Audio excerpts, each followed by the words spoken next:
বিল্ডিংয়ে হলো দুতলা, তিনতলা, চারতলা, এই তিনটা ফ্লোরে মোট 6টা ফ্ল্যাট কমপ্লিট আছে।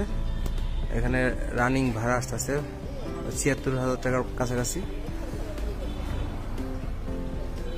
আর বাড়িতে ডিটেলস আরেকটু বলতে গেলে দেখা গেছে এখানে হলো লিফটের ব্যবস্থা, লিফটের জায়গা রাখা হয়েছে প্রায় 6 জনের মতন। 6% যে লিফট আছে সেই লিফট লাগানো যাইব এখানে। তো ফ্ল্যাটগুলো এই অবস্থায় আছে আর কি।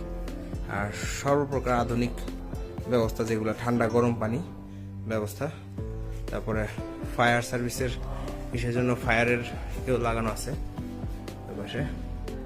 এখানে ফায়ার হিসেবে লাইন দেওয়া আছে, যতটুকু আধুনিকতভাবে করা যায় ওইভাবেই। আর বিল্ডিংয়ে কোনো